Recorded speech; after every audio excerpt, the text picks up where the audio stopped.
James Dudek presenting on succession planning. Before we begin, I want to turn it over to, well, first of all, I just want to acknowledge that Katie Dustin came by to say hi.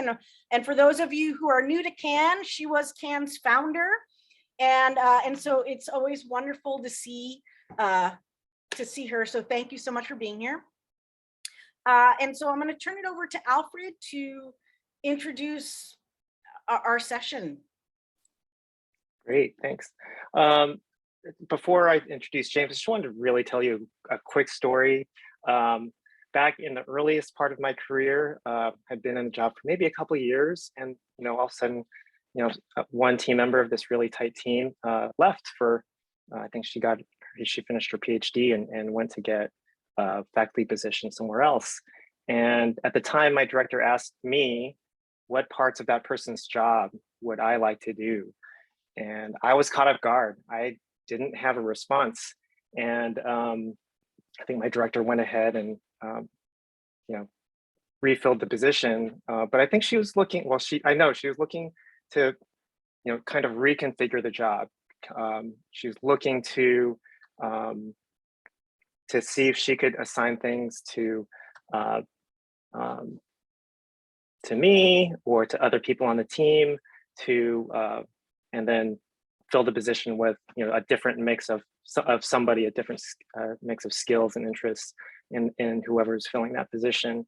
And so I guess the point of my story here is that I think sometimes we think of succession planning as something for the manager or supervisor to do, but in this case, in my example here, I'm saying that anyone, individual contributors, can and should be engaged in thinking about succession planning, because when your manager or director asks you what would you be interested in doing, you'll have a better response than I did.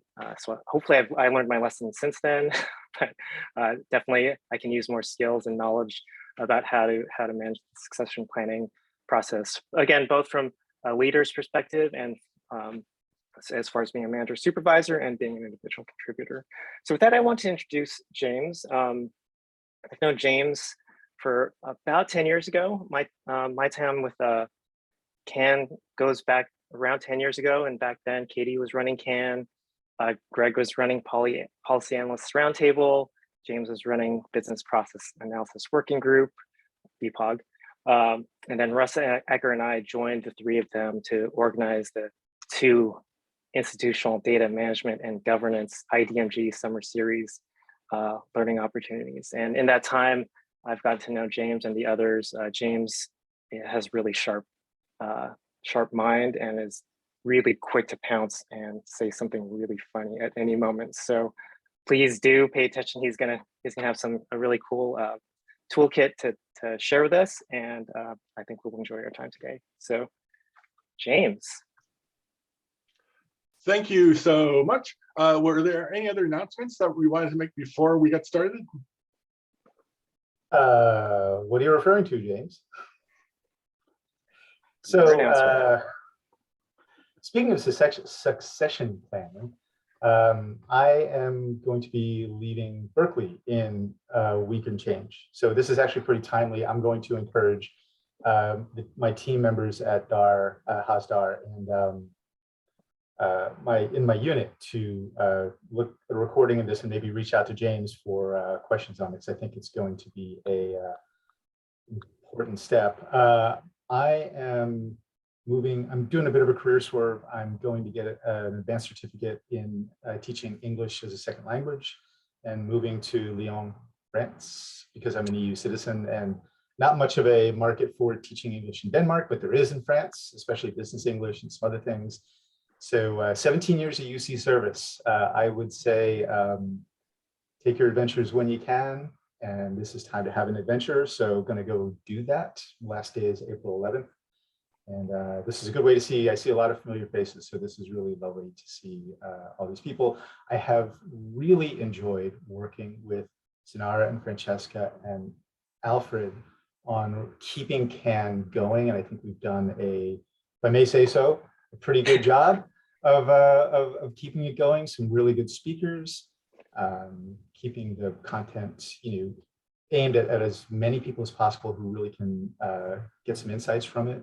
And they've been a pleasure to work with. I hadn't known Francesca or Gennaro before, and they're super people to work with. Alfred, of course, I've done projects with and known for a long time, super person. James, so anyway, all this to say, it's been a really fantastic 17 years combined in the UC CSU system. I'm gonna miss this, gonna miss California and the Bay, but man, sometimes it's just time to have your adventures when it's time, and it's adventure time. So anyway, enough about that. Let's hear James for what I'm sure is going to be a fantastic presentation. So, James. Thank you so much, Greg, and congratulations. And thank you for all your hard work with Ken and BPOG and summer school and summer session. I don't know that a lot of people are still around from those days, but you contributed so much to putting on a show, and that's what it felt like when we were all doing that together. And I love the fact that we're starting, the frame around these two stories we just heard. One was about Alfred and his supervisor leaving and the opportunity to take on other roles. And another one is about Greg having this awesome adventure and, as I said, being deported and teaching, changing careers. And so so today, let me give you a little overview of the program. I want to go through what the succession planning frame is. And we're gonna have a couple exercises that I'm gonna ask you to do quiet work. So we're gonna have 7 minutes of quiet time for 2 sort of exercises, and then we're gonna come back to the group and sort of talk about what we found about them. But one of the first things we talk about when we talk about succession planning is what it is and what it isn't. And before I start my slide deck, I just want to say earnestly that these 2 stories we just heard, and these were totally not planned, but these 2 stories are true, and that's like the bulk of what succession planning is. A lot of people think succession planning is Carol Chris is going to retire, Carol Chris is going to leave, how do we replace the capo? That's certainly really important. Or Vice Chancellor Mark Fisher is going to leave, how do we replace him? And that's really, really important. And I was meeting with Mark Fisher and his leadership team even yesterday to talk about succession planning for their direct reports. And I emphasize this with them. It's like, yes, it's important that we replace Mark Fisher when the day comes that he retires or leaves the organization or moves to France. Apparently that's a thing.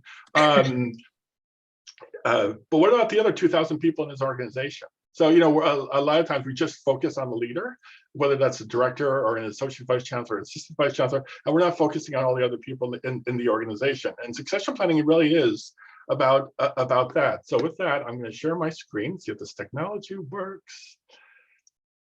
Let's see, and slideshow. Can everyone see that? Awesome, great. Our Chief People and Culture Officer, Eugene Whitlock, said this when we sort of showed him the toolkit before it was officially launched. And I really sort of like the frame because it seems like a basic sentence, but again, it gets at what we're talking about today. And that succession planning is really having the right people with the right skills in the right places at the right time. It's not just about the lead of the organization. I want to let you know that this came from research from a research project from the UC system-wide. UCOP decided that it was going to investigate and launch and create a succession planning program. They did research at a very high level across the 10 campuses and hired some consultancy groups to sort of come up with some of those ideas. And then because of the pandemic and lots of other factors, it just never went anywhere. I had stood up early on in the process to say, I want to be the rep at Berkeley because I've been talking about this sort of stuff and doing kind of work around succession planning for many years now in different organizations. And so I wanted to be the point person for Berkeley, but UC didn't do that. So we did what we always do at Berkeley, we lead from where we are. And so with a band of merry folks, we actually Berkeleyized and took what those things were, and we actually made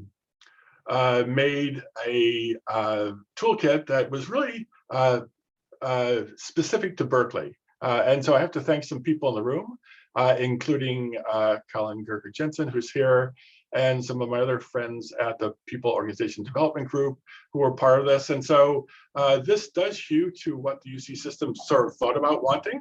But we actually put it in a range that was really around what Berkeley thinks it wants as well, and how we operate here. And just to let you know that I've also shared this back with UCOP. So I'm hoping that in the future, we're going to be able to see this repackaged and used for other campuses across the system. So again, to dispel the rumor of what this is and what this isn't, when I think about succession planning and when we devise this toolkit, we think succession planning is really identifying actions which has to be taken to increase the readiness for employees to taking on new, refined, and expanded roles. So that's usually not the first thing that people think about, but that's really what succession planning is for me. Obviously, this is a critical strategy. And again, it was important to put in here that it was not only to figure out the work, but also to protect against talent loss and talent gaps, building organizational strength, and it's got to be an equitable and inclusive process that helps connect the workforce with the right tools and learning to support future success. What succession planning isn't is hand-selecting successors through grooming favorites or a successor spotting effort that's really like the back door and there's no transparent objective or process, or it's secretive and exclusive planning process and only top down. I think when you watch TV shows like Succession or Billions, it's all this backroom drama that happens, and I think that's what we have as far like a bad impression of what succession is. But succession planning shouldn't be any of those things. So it should be more on the left of your screen around being proactive and really mapping the entire organization, thinking about that, not so much this bad reputation that it has in the past. If we do this well as an organization, and by organization, I mean like your own units, your own division, your own department, even if your department's only 5 people, 6 people, you're really looking to match the individual skills and experience to what the organizational needs are and the future business needs. That's a little preview. That's like one of our first exercises is going to be doing a little brainstorm and quiet desk work around what you could think about how your organization is going to need skills that are different from today in the next 3 to 5 years. The second bullet point really is very personal to me. It's like, how do you retain employees and, but also create individual growth and development opportunities. So succession planning is also professional development planning. So it's not just replacing the leader of the organization or a person in a role to help the organization. It's also an opportunity for us as employees to gain great knowledge and experience to prepare us for our next roles, should we want those on campus. So this is a two-way street in that regard. It's also, if you do this well, it develops a really strong, diverse and internal pool of candidates for a position. So some questions I'm hoping that this will answer is, what do we need as an organization to be successful both today and in the future?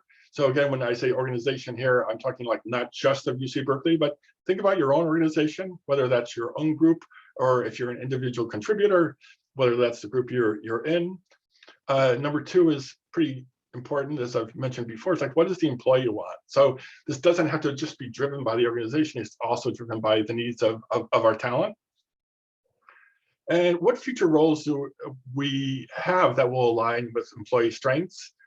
And timelining as much as you can of how soon you'll need this talent. And are your employees ready for a successor position? So are you having those conversations?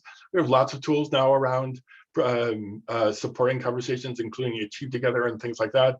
In an ideal environment on a regular basis, there would be a conversation both led by the employee and their supervisor around what are those opportunities are, and is an employee ready or interested in succeeding to another position? And also, I'm very, very action-based. If you worked with me, you know that about me. So I wanted this plan, this toolkit, which is why it's the plan and toolkit, to be really action-based and really specifically like what actual things can you do now to increase readiness? So again, I mean that not just for the organization, but also for you as an employee. For you who are here, just to continue to pound on this topic, we really feel that everyone has a role in succession planning. Again, the traditional thought is that it's just the leader. It's the leader has, the ability and the charge to develop and communicate a vision and provide support and set the course for the future. And that's kind of what we think that is. And obviously managers are working to assess skills and identify roles and facilitate places and spaces for growth and development of each employee. And that's generally where we leave it. I really want to talk about the agency that staff have, that we have, that all of us have, even if we are managers and people managers and supervisors and team leads or individual contributors. We all should be engaging in the succession planning process. We do have the agency to take responsibility for our growth. And it is up to us, I think, it behooves us to provide actionable feedback to leaders and managers. A couple things that we wanted to have in place, or we want you to think about having in place before you start serious succession planning, is that the top one is the unit leadership recognizes its responsibility to develop all the employees for the future.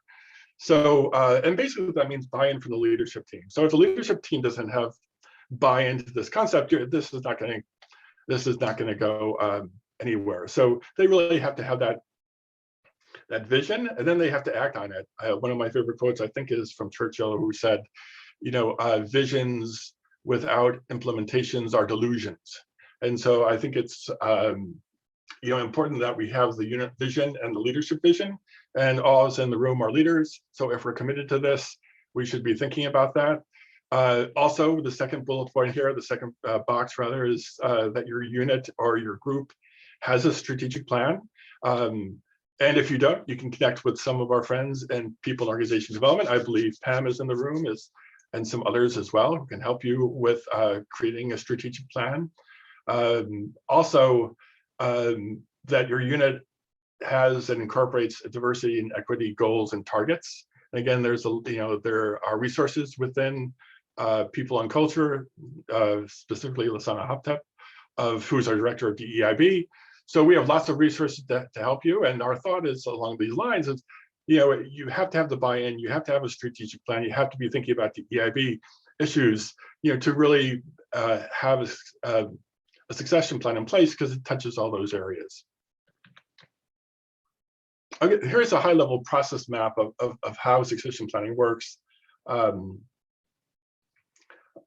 Stage one is you assess the future needs and develop a plan. Stage two is really critical, and that's like you engage the workforce and implement the plan. So you can't just quietly and secretly create a succession plan and don't tell anyone, because then that just gets back to that slide of what it is. It's that's an opaque, non-transparent plan. So the second stage is pretty conclusive. I know you all have a link to the toolkit. I'm sure someone will drop that in the chat as well, but that was in the email invitation. And this workbook and toolkit is like 30 pages. So each of these stages has many pages and supporting documentations and workbook aspects to it. So this, again, just is the overview. And the third stage is really measuring what you've done, assessing it, and then refining as you implement. So succession planning, when it's well done, is an ongoing effort. So the stage one and stage two are more of the heavy lift, because you're just starting something. But after you get into the muscle memory of it and assessing it and then redressing it and sort of seeing what you have done year by year, it's easier to sort of adjust and pivot than it is to start from scratch. So the bulk of the work really is on the startup. And then it really becomes part of muscle memory for the organization. So before I go into the toolkit itself, I'm just going to stop for a moment and ask her if there are any questions and comments based on what you've heard so far.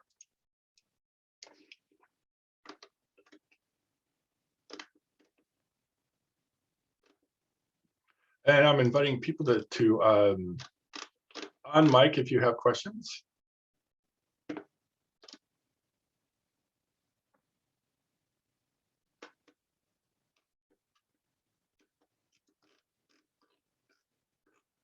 Okay, I've stunned them into silence.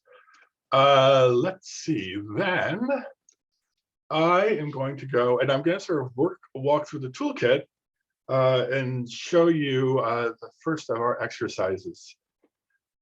And I see there's stuff going on in the chat, but I can't do I can't do all these things at the same time, so I'm not going to. So I'm going to rely on some of my fabulous hosts to let me know if something comes up in the chat. In the meantime, Actually, let me. Colin and Pamela have been pretty much responding to everything that's been coming in chat, so you can Oh, continue great. on. Awesome. Hold on one moment. Let me share this. Okay, and dun, dun, dun.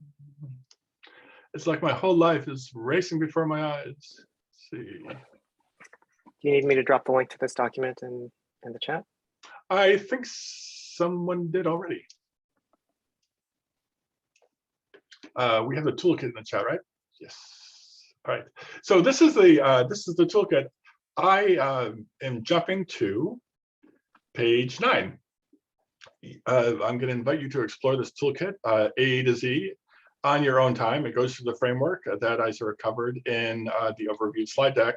But in the meantime, I'd like to go to stage 1.2. Again, this is the first stage where we're just assessing and defining aspects about the workforce. And so here is where I would like you to spend some time either in this toolkit. You can make your very own copy of this toolkit by just going up and saving a copy and making your own. And there's instructions all the way at the top of the toolkit for how to do that, but a lot of your Google pros know how to do that already. And then, or just even write it down in your notebook next to you. And here's what I'd like you to think about in the next 7 minutes or so. And that's how do you envision your organization, your workforce, your team changing in the next 3 years? So what things are you hearing about? Are you reading about? Are you seeing across the industry, your particular industry, things you're seeing in higher education? So I want you to think a little bit about that. The second box is really around what roles are critically important and why to the current sets of skill sets and strengths. So map out a couple of those things. And then you can see down here in our link, we've, in the third box, we've linked competencies for like not just UC system-wide core competencies, but also Berkeley people management competencies. This is the space to also think about other competencies that you're thinking of that are maybe specific to your organization. That's what the first exercise is. So any questions before I set you off for 7 minutes, and then we could just mute and turn off our cameras and then do some work time. Then we're going to come back and I want to hear what you have found and discovered in this process.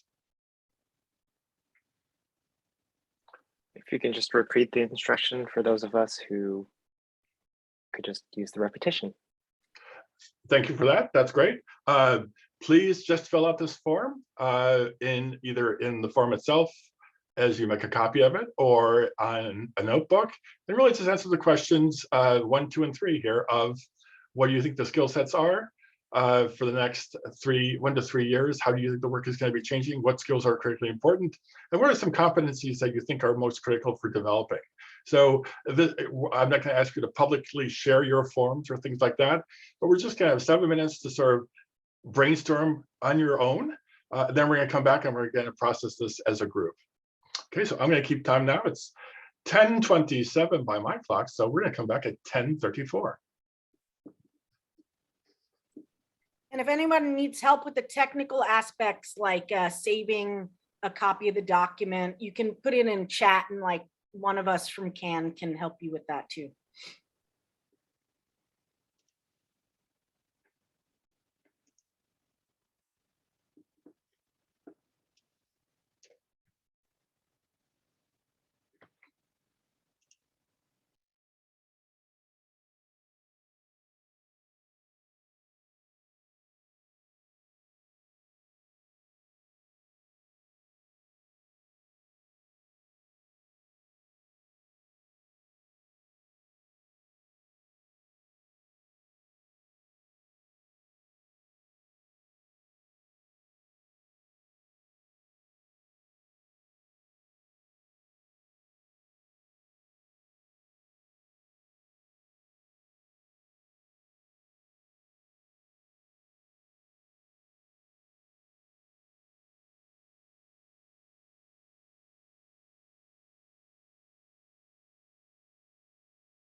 All right, folks.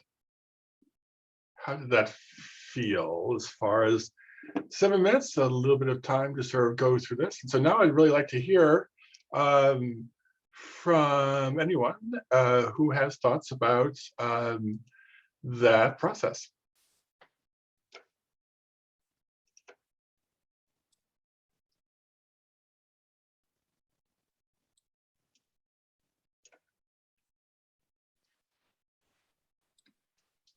I guess I can go first. Yeah, it's interesting to just really take a moment, think through like all the different roles and the skill sets and strengths that are needed for that. And also for the 3 competencies. I cheated, I made 5 for the everyone one, but I was having a hard time like really prioritizing because I got to the 3, I was like, oh, that one looks good, that one looks good. So yeah, that was my experience.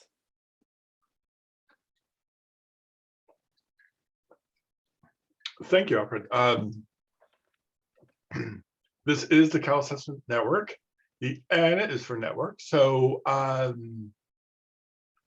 what else? Who else in the network is brave enough to speak and talk about some of the things that they've thought about changing either in their unit or just industry trends in higher education or things to look out for in the next couple of years?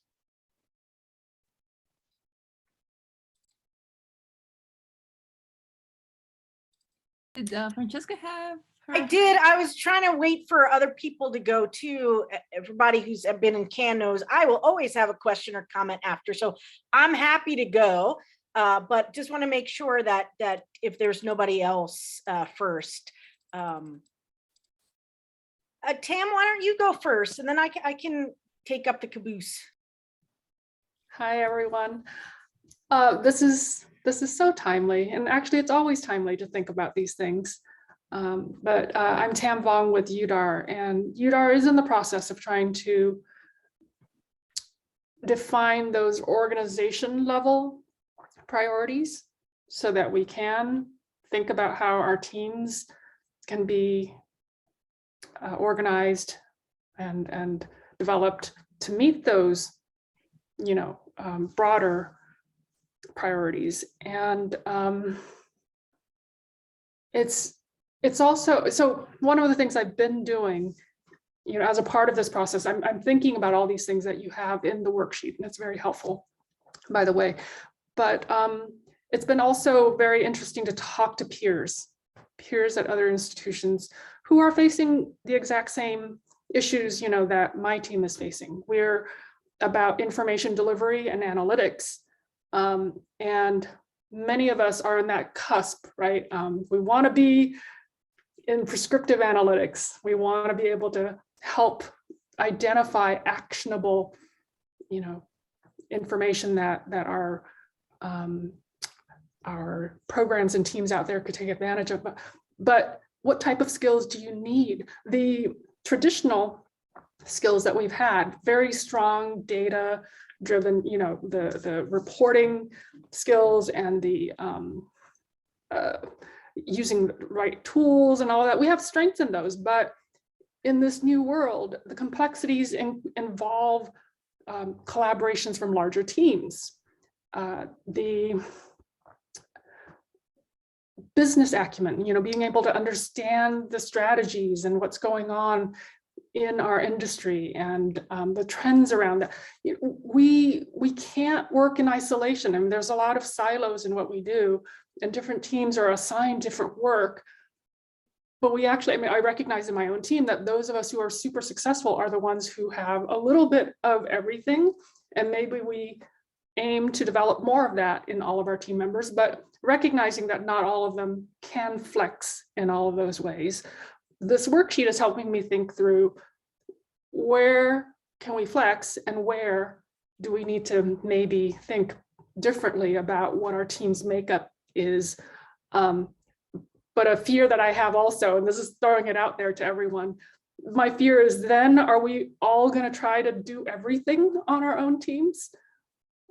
What's the case for, connecting in, say, a project manager from another team versus a business analyst from another team? to do our work. So those are actually challenges that my organization as a whole is struggling with, mainly because there's a lot of priorities out there, a lot of work already, waiting in line, and not enough resources, to pass around. So I'll leave it there, but thank you very much. This exercise is what we're thinking about right now, and putting it down on paper sort of makes it a little more real. Thank you for sharing that, Tam, and please hang around for the second exercise, because I think it's even going to be a little more engaged, involved, which how you involve these skill sets. I think in the queue, we have Francesca and Greg and Pam. So Francesca. I was just going to say, first of all, thank you for this. This is both like really helpful and really intimidating at the same time. And I guess there's nothing wrong with like having a little bit of intimidating moments. So since I was filling this out as a non-supervisor, non-manager, I think the two things that I found most daunting, but I still tried to push through them, were, one is trying to figure out in terms of future, like of all the things that I do right now, and if I were to parse them out, some of the things, I don't know what will happen to our program. I'm in a program that can be impacted from above, from below, from the side. So this idea of what changes could be is different than what I hope they would be. And so I know there's a lot of intent, like inspirational, intentional, like, but could go nowhere. So that was one thing, but I still think it's worth. And I've also been, the other thing that is interesting to me is thinking through in terms of what's your role and why that's important. For me, this is a companion because I'm also working on my Achieve Together right now. By tying it to the competencies, what's been interesting to me is it caused me to answer the following question. Am I demonstrating all of these competencies that I think I have, right? Like, I know I've got them. I know my direct supervisor knows I got them, but like, when and how do I get to actually show them off, put them into action? And I think in the last couple of years as a staff member at Berkeley, getting encouraged to really think in that way rather than to defend the task you do, or to defend the skills you do have, as opposed to, wow, where are the opportunities to demonstrate that I can do this, and so I was thinking more like this could be great in terms of thinking through like new tasks that aren't always like stretch assignments, right? But they might be new. So anyway, that's sort of where I am. Like, this has as many potentials for just current, like, check yourself as for long-term planning, which I really appreciate, but also as a non-supervisor, boy, was I intimidated by this, right? So it's great to have these conversations. So thank you.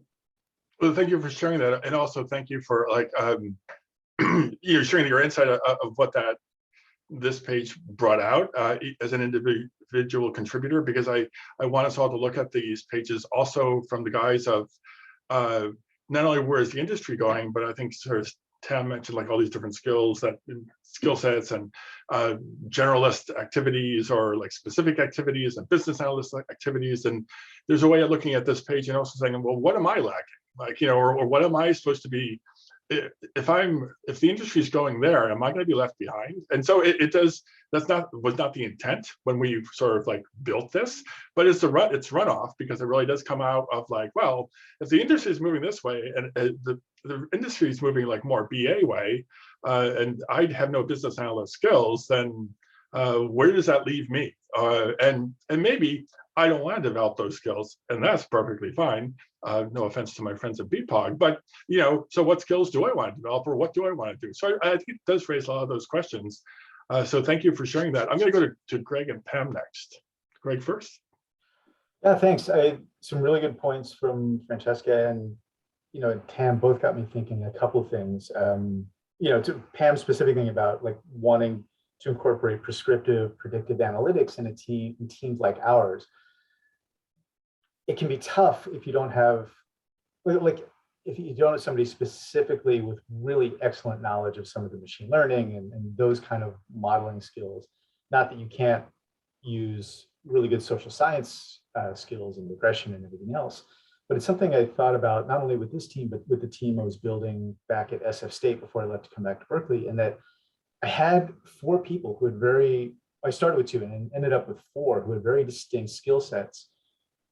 And I hired one of those people of the 2 people I hired him because I knew he was going to be really good in sort of data programming, in a way, data engineering, but also upping our game in R. It was mainly an SPSS shop. And he upped everybody's game, helped to build this report. So I knew by hiring him, I was baking in for our group a sort of succession planning thing of like having skills that then upped everybody's game, but also having somebody who could also focus on a specific task.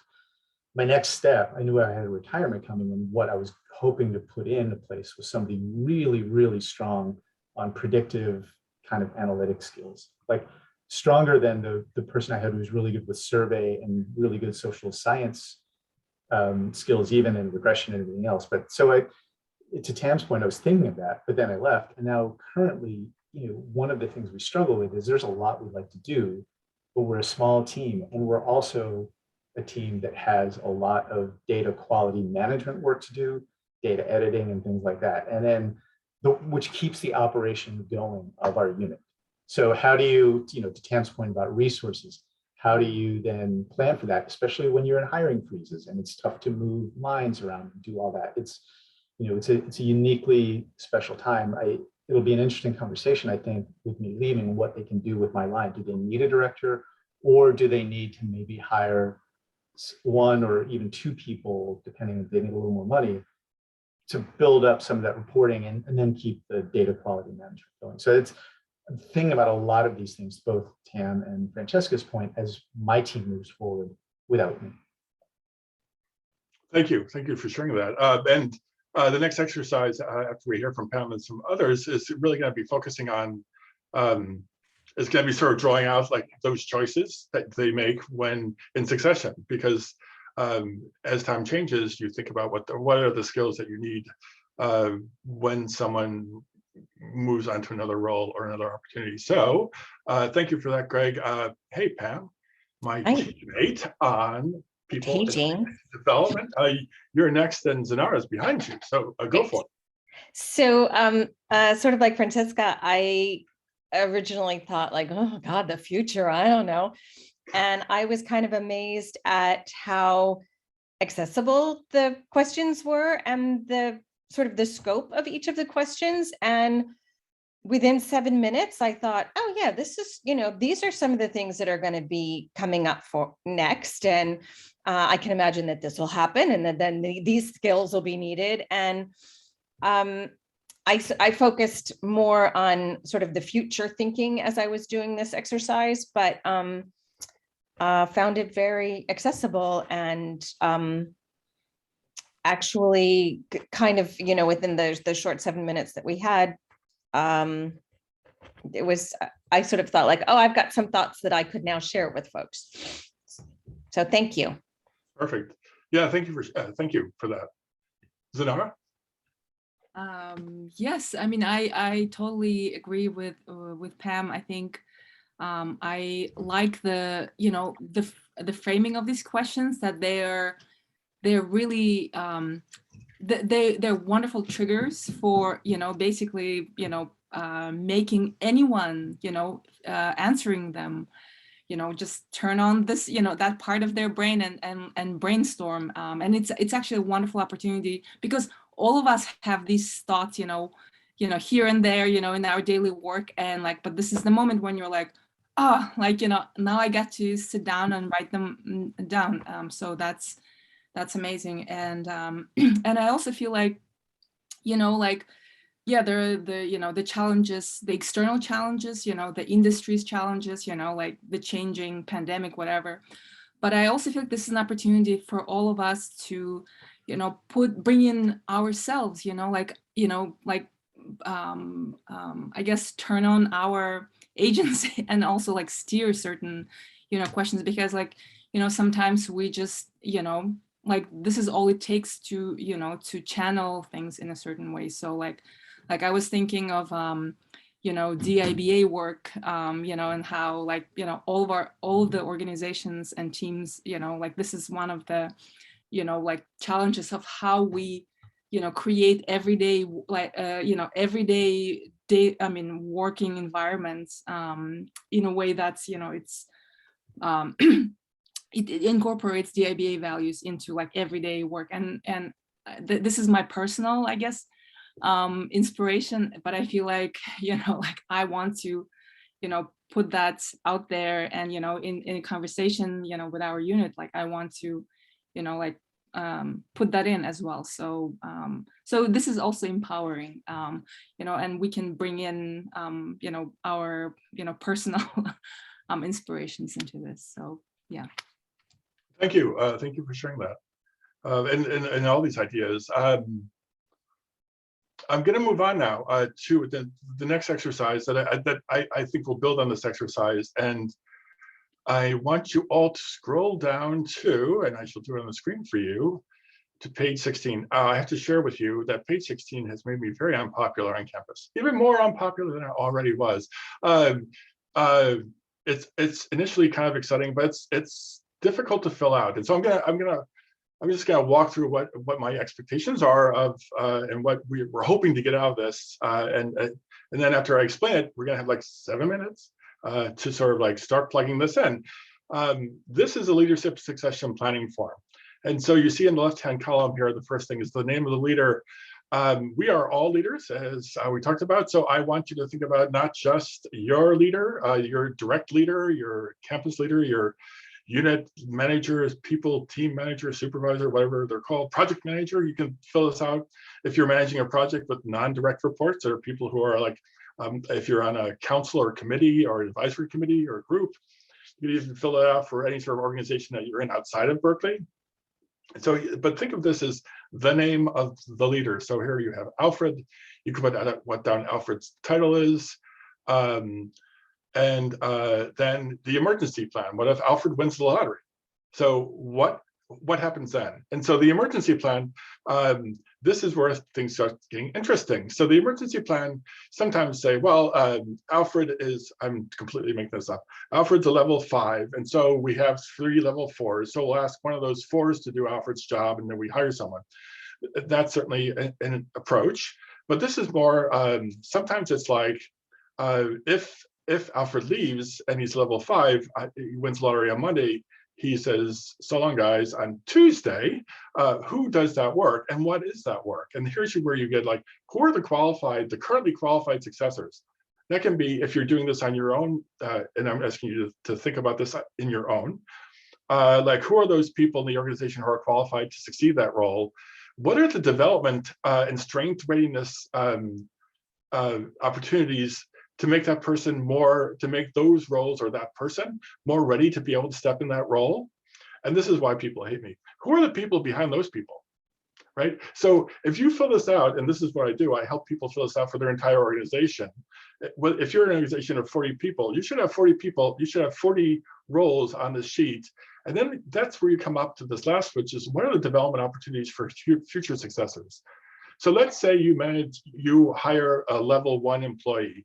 So that is like the most junior employee in your organization. Usually what we do is we hire them and we let them fight for survival or go somewhere else, or we just, the old, way of doing things is like they just sit there for a while, then they leave and go somewhere else. Well, if we're doing succession planning really, really well, and this sort of hews back to the overview I gave, is like, let's take that person who's level 1 and let's present her with, here are the 40 roles in our organization.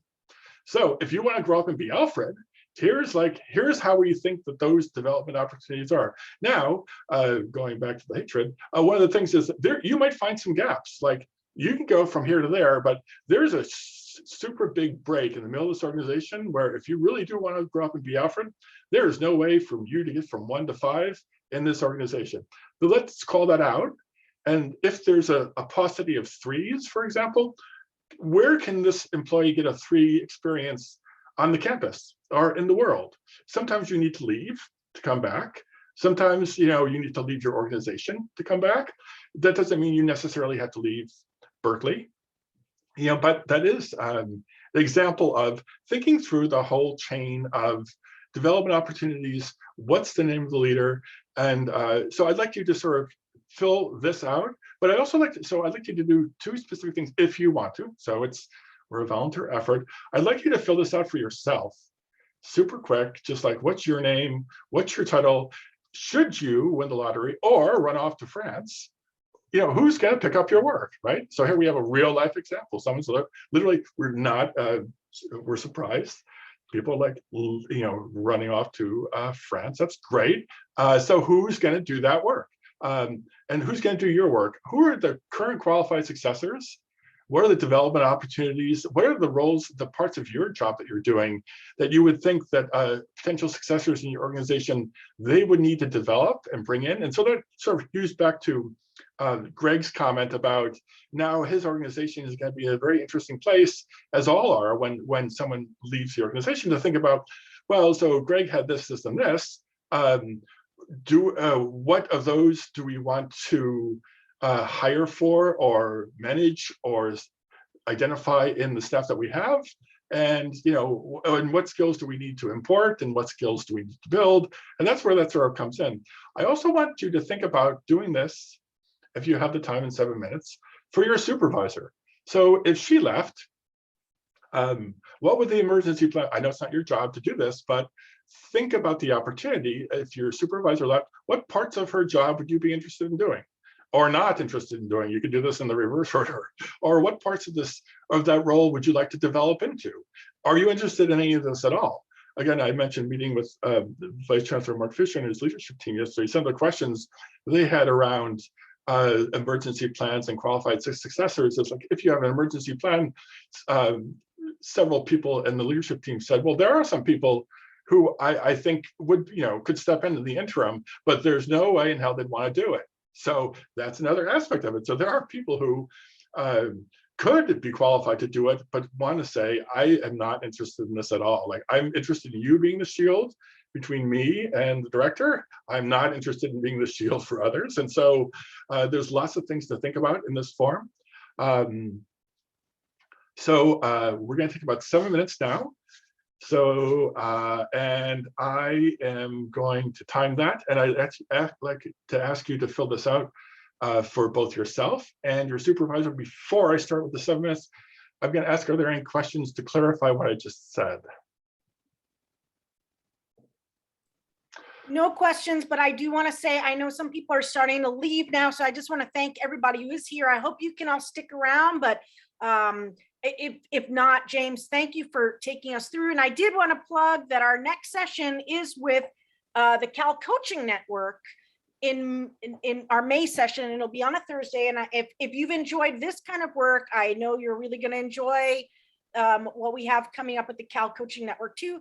So I just want to say that before everybody leaves, but we're all here and, you know, for the duration. So. All right, thank you. So I'm going to start the 7 minutes now. It's, let's say it's, that means we're going to come back at like 11:06. So I'm going to mute myself and disappear and see you in a little bit.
All right, folks, as we gather back in the room together, I don't know why I'm singing. I guess I'm happy because it's Friday and no one has punked me with an April Fool's joke. So it's really, really good. So I made it to 11:06 a.m. without any of those things. So I'm hoping my string of luck goes for the rest of the day. I kind of thought this morning about saying, when Francesca sent me the links saying, oh, is that today? But I was like, that's a horrible thing to do with staff, to a staff hardware. I didn't do that. I restrained myself. But, oh, I know. Thank you, James. So you're welcome for not, you're welcome for not being awful. Now, so you've had 7 minutes or so to sort of explore the leadership toolkit. I'd love to hear some folks, if you'd like to raise your hand. What are some of the things you thought, especially like, so let's just start with, you don't have to be specific to yourself or like talk about your own example, but just some things that surfaced around when you were thinking about your successor or skills that would be needed in roles that you have or around you, or director or divisional roles that when you thought about supervisors, either in your unit on campus.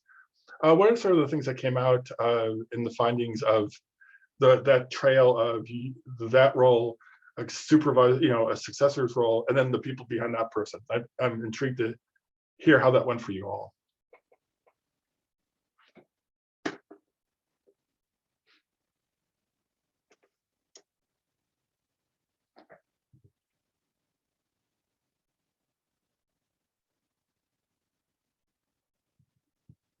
Oh yes, please, Alfred.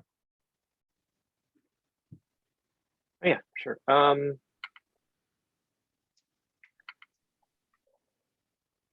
Sorry.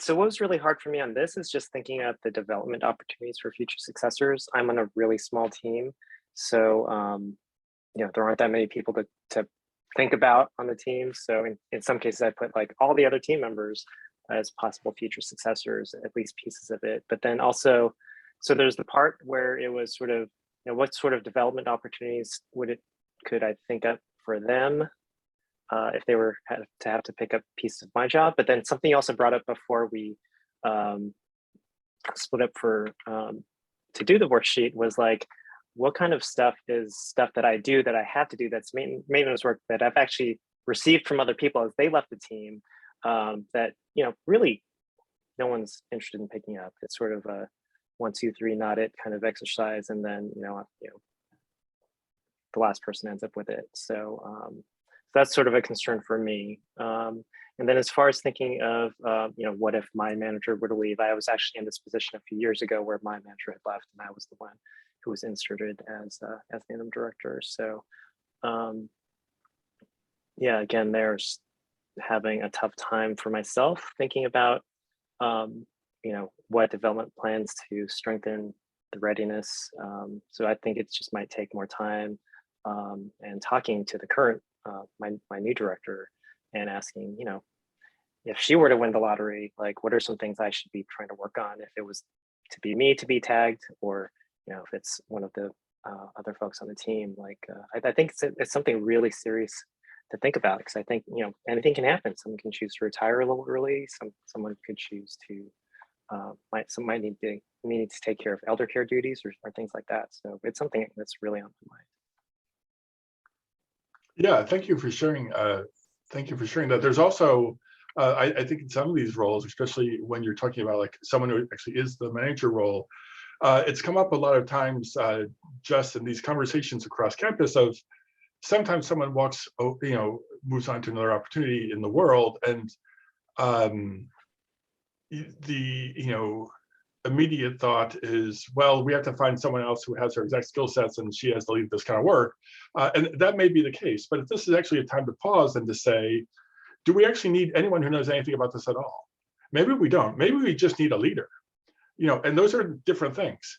So again, when I was talking to the CIO yesterday, or one of our campus CIOs, Jen Stringer, she talked about, what a CIO does, and there's a leadership role in that. Do you need a CIO, should she win the lottery? Do you need a CIO to know everything about technology? If there was a sudden vacancy, you actually need a CIO to interact with the chancellor, to interact with the EVCP, to interact with the vice chancellor administration, to advocate for resources. And that's the skill set of that leadership. So especially in the interim, do you maybe need someone who's really good at managing the organization, managing people, because a lot of times in a really good organization, the direct reports, they have all the technical knowledge to do that work. And so do you need the technical knowledge, or do you need leadership, or do you need both? And so, but it's worth questioning, because I think we just think that, well, Alfred left, and so we need everything Alfred has. And so some of the things that Alfred brought to the role is and this is also something that comes out a lot, is in the recent examples, someone said, well, that person managed all the student teams, and that's part of the job. And he was like, no, that's actually not part of the job. I just like doing it, so I created that work. So I just completely made it up. I just really like doing it. So that doesn't mean that that work doesn't need to continue, but we just assume that this was part of the role, and then this person just created that part of the role. And I can speak from my own experience, I'm sure you can as well. There are just things that we make up in the job, like CAN and BPOG, that we really, really enjoy doing, but really are not intrinsic to that role. And so this is a good time to take inventory of what are the things that we're doing that need to be replaced, can be replaced and augmented, and what are things that may not be. And so that's just very thoughtful of what you said, and I really appreciate that, Alfred, about your examples with your direct supervisor over time. Other thoughts from folks? Or did everyone leave after 7 minutes? No. There's still some people here. Oh, is that Andrea? Is it Andrea or Andrea? Andrea. Andrea. Hi. Let me put my hand down here. So I actually stared at this for a long time while I was doing this, mainly because, I'm the DIBJ project manager. We're working on a strategic plan for UDAR right now for DIBJ, and it's a pretty new role. I came to our talent management workforce planning team a couple years ago from another team, and was actually meant to be as instructional designer and just a general project manager.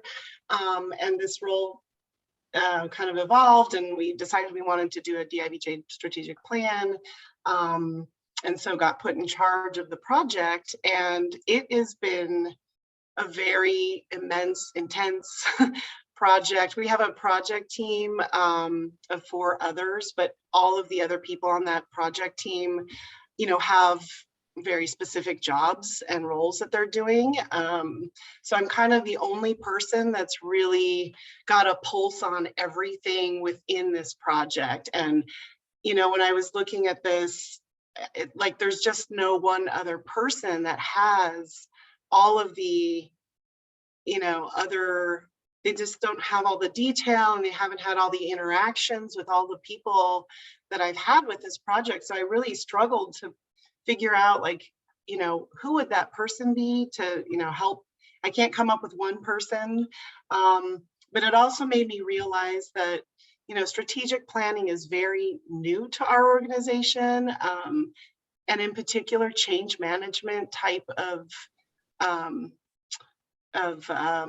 initiatives. And our organization just really isn't used to this, and we don't really have people that understand change management as much as we need to. So the things that came up in terms of what qualifications people need to have are strategic planning, communications, counseling to some degree, training. And while I have sort of bits and pieces all of that, I've really realized how much I've had to grow into that position. And again, in seeing somebody that might be my successor, I see people that might have different elements of each, but not sure who would have all of those things, and that person would also need to evolve similarly.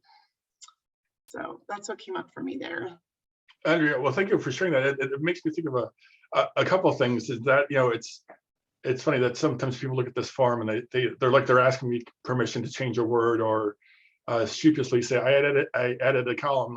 This is I say, drive it like you stole it. Just, take it and adapt it. And one of the things I'm thinking about I think sometimes people think of just like who else in the organization, like in their immediate group, has those skill sets, but it may be in like a case like yours, Andrea, it may be that there's no one in UDAR who has that background. I worked recently with a group that they have a lot of folks who are like in the compliance, that have compliance and regulatory aspects to their job.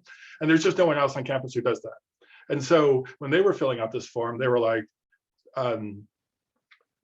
if some of those folks left, the only other place to get people who have that experience, if we don't have them grown internally, and we can for specific reasons, is we have to poach other institutions.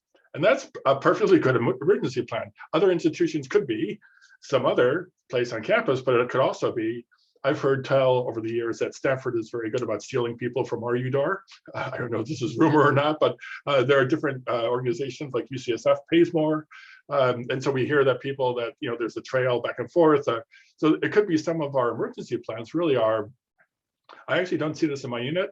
And with further observation, I don't see it on the Berkeley campus. So where in the world are people who have this sort of skill that we would bring in?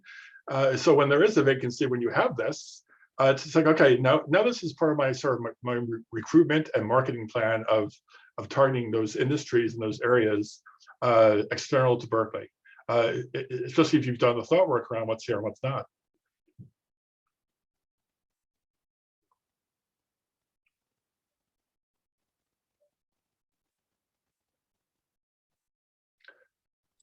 Well, I think we can wind down. I just got Allianz's letter. So James, I know you're taking this on the road and you're going to be doing presentations at other staff organizations and communities of practice. So I really want to thank you for coming to Cannes. I think you brought up so many different issues in the way that you've structured this particular toolkit that are so broadly applicable. I really appreciate it. And so I hope the rest of your presentations are just as good as the one you gave today. So I do want to ask everybody to join me in like thanking James. And then yes, James, if you've got other things you want to say or how you want to close this out. Thank you for that. Thank you for the wrap up. I just would be remiss if I didn't mention what I can offer you from here. And so my role, I'm really lucky to have this on the campus, is to really work with campus leaders like yourselves to sort of strategize ways around succession planning. So we have 3 levels of service and people and organization development. Is like, one is you've got this toolkit, so run and go for it. Happy to chat or set up a conversation around how to start the work. Second one is we can do a hybrid. I'm happy to meet with you and your leadership team. Even if your leadership team is just you, happy to have that conversation and talk about how you approach this. And the third one is I'm happy to walk through this process for you and your entire group to the extent that it takes. And so it's really different levels of service. I'm very happy to announce as part of my role when I accepted this role that I do not work on recharge. No salespeople will call. There will be no bill. And so the university pays for my salary, but it really is to support work like this and in cultural onboarding and other sort of things I do around organizational development and restructuring. So I'm at your service, happy to help. This is why I'm doing stuff like talking to the folks that can and Allianz and other groups, and happy to talk to your group as well. So let me know how I can help. You have my information and you know where I am. Drop me an email and I'm happy to do whatever I can to support the effort. So we're in a better shape as our campus to support our students, faculty, and staff.